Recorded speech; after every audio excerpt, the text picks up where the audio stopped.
你们好，在台湾传统结婚礼有非常繁复的礼节，大聘啊、小聘啊、迎娶宴客啦。而吉尔吉斯诗人过去生活在多山且崎岖的地区，附近呢没有对象可以结婚，因此呢，做父母的呢总会说，你该娶这个女孩，去把她绑回来啊。那就出现了传统上的吉尔吉斯的抢婚的习俗。这样子的传统，连吉尔吉斯当今的法律都无法遏止。那抢婚到底是从什么时候开始？抢婚在苏联之前的吉尔吉斯呢，其实呢发生的频率也不高。这样子的事情，反而是在苏联解体之后，这样子的事情，因为在苏联执政的时期啊，那受到了这个苏联政权的影响，此种抢婚的习俗呢，受到政府立法来禁止。那以往吉尔吉斯的妇女的生活呢，多半呢被限制在家中，自主性很低啦，受教育的比例不高啦。但是在苏联时代，受教育的女性呢，比例呢就大幅的提升，而且呢，得以在这个大学毕业后，她进入了各类的职场。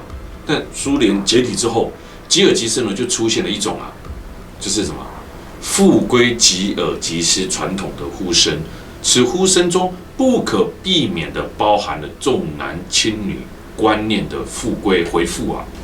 同时，在后苏联时代这波提振传统的过程内，许多吉尔吉斯人对于传统内容断章取义，以无法大方与女性交往的男性，必须透过这个法获得配偶，以便生育后代、维系家族的理由。那对陌生女性的进行了强管，吉尔吉斯于1991年独立后，源自游牧民族的古老习俗抢婚、死灰复燃。尽管违法，但超过半数妇女的丈夫都是当初掳走他们的男人。那抢婚呢，指的是男人在路上看到喜欢的女孩，就有可能怎样一把她抱走，带回家当老婆啊。那如果女性不服从呢，就会用这个监禁的方法逼这个女性入嫁，到最后多半的女性会怎样服从。但有少部分因此的自骚扰。吉尔吉斯现在已经立法重罚，但每一年还是有很多的女生被害。到了近代，抢婚的习俗仍在部分的偏远地方存在着。世界上永远有很多我们无法理解的习俗，是吧？传统文化甚至丑陋的习俗。那出国旅游就是让我们多了了解这一件事情。不管是看电视节目啊，或者是你出国旅游啊，有时候我们要多了了解一些文化，我们得到的知识越多，就越能够改变这个世界。所以你们要用行动支持我，让我可以制作更多的世界旅游影片，让大家用眼睛来环游世界。现在我们就进入吉尔吉斯的另一面美丽的风景哦。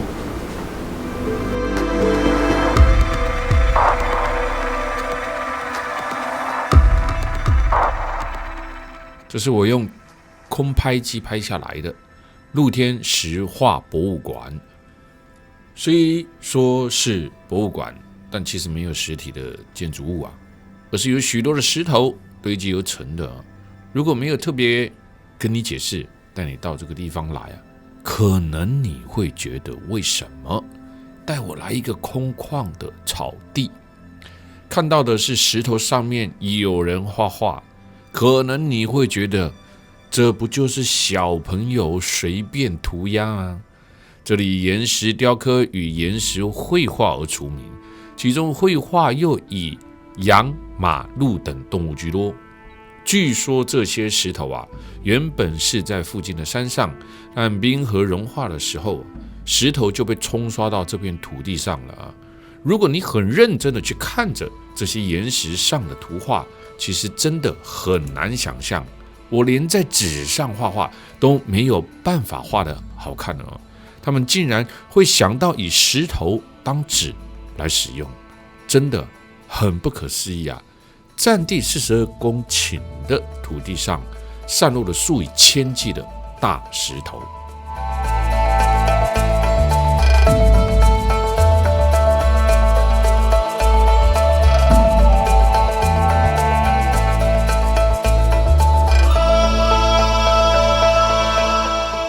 这些石头啊，可以追溯到公元前1500到2000年前的岩石化哦。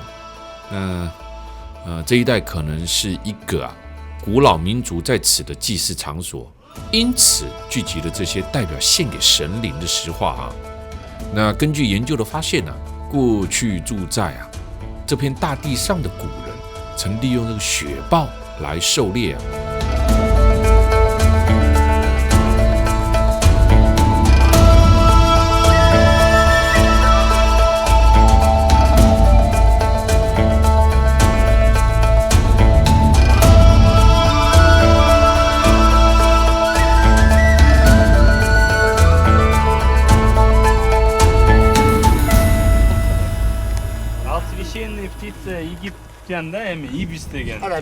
Poşolunu dile meyler işte poşol vakıfta kanında görün. İki композиция беременна. 在这里我们可以看见这样那时候一个角呢，那就是埃及的埃及人相信的就是那个角。Two in one.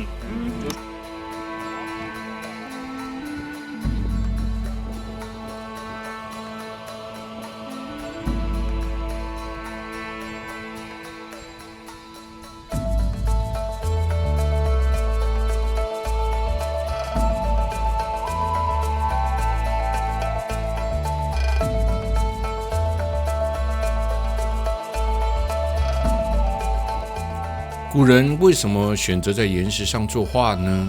早期的人生活主要是游牧活动，没有固定的家，能随身携带的物品也极少，因此呢，古人即便有审美的需求，要在物品上刻画一些简单的图案，也要有这个记录功能的纸在石器时代哪有纸？那就需要比较大平坦的地方。这样看来除了岩石其他的物体都不具备这个条件，并且岩石的长期保存性也成就了它能够承载绘画艺术的载体。那早期古人同时还发现了大自然中的颜色有丰富的颜色，并且学会了用有颜色的石头在岩石上刻画。那岩画这种最古老的艺术就正式诞生了。那我们现在这个空拍机拍下来这个画面，你一定很好奇，这里是哪里呀？哈哈，这里是洗手间呢。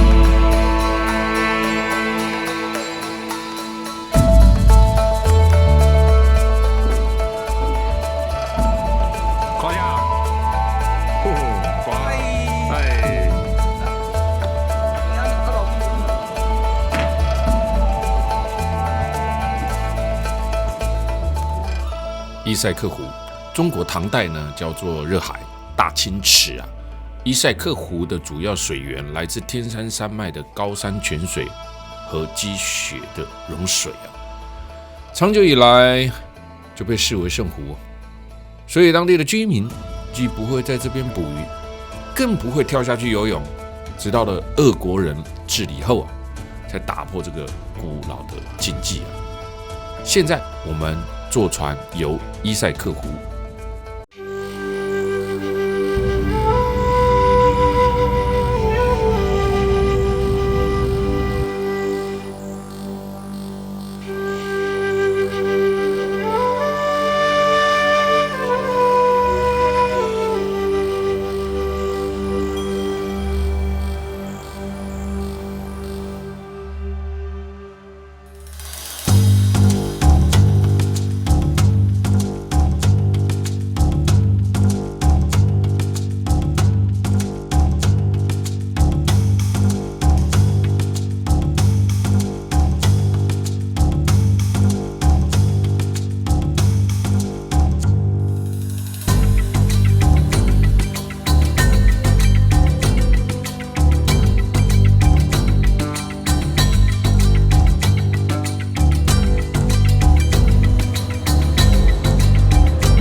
塞克湖带有点神秘感。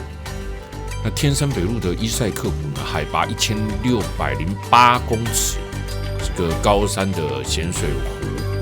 那东西长178公里，南北最宽处有60公里，面积有6332平方公里，蛮大的哦。虽然面积无法列名世界之最啊，但却是仅次于南美的各个湖，永拿世界第2的高山湖。伊塞克湖最深处有702公尺，湖深总算呢拔得这个头筹啊，居世界之冠啊。那伊塞克湖呢被层叠4000多公尺的天山围绕，4000多公尺的山高吗？当然高啊，不过在吉尔吉斯，随便一座山就超过了4000公尺，所以4000公尺的山呢，在吉尔吉斯呢并不稀罕啊，也不算高啦。那吉尔吉斯最高的山呢是海拔7443公尺的托木尔峰啊，也是天山山脉的最高峰。伊塞克吉尔吉斯语啊是热海，那大家别误解啊，伊塞克湖啊只是终年不结冰呢，湖水还是冰凉的啦。因为被重重的天山所包围啊，伊塞克湖有90多条融雪河流啊汇入湖心啊，但没有一条往外流出哦。原来伊塞克湖没有出水口，贪心的伊塞克湖啊，那只管入不管出，是个内流湖。伊塞克湖也是前苏联最干净的湖泊，与黑海和里海一样，都是著名的疗养地。苏联当年也曾利用这个伊塞克湖啊，测试潜水艇和各种军事装备。那的意思啦，对吧？你甲介意啦，我听都没给你听啊。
伊塞克湖啊，这里有一个传说故事哦，是伊塞克湖的湖底存在古城，越来越多的考古学家们呢，也表现出这个浓厚的兴趣啊，他们已经从这个湖底打捞出一些古代的生活用品和古钱币，经过鉴定呢，是成吉思汗时代的物品哦。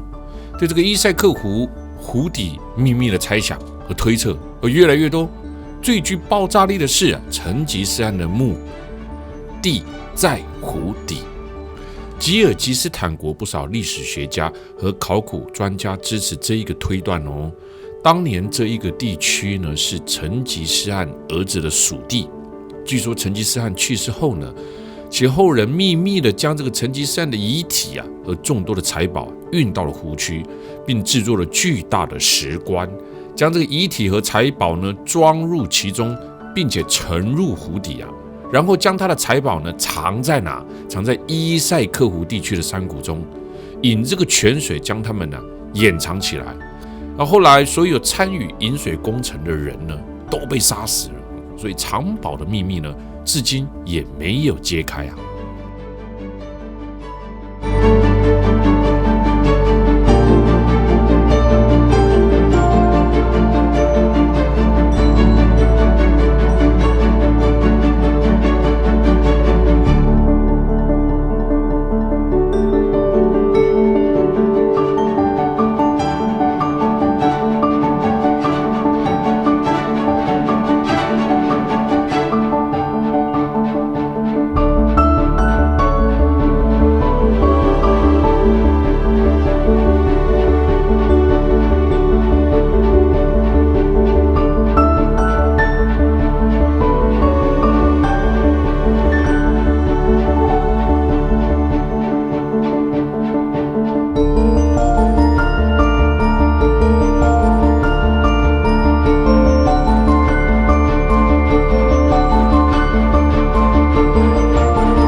国家公园的名称很好玩哦，叫做阿拉恰峡谷公园。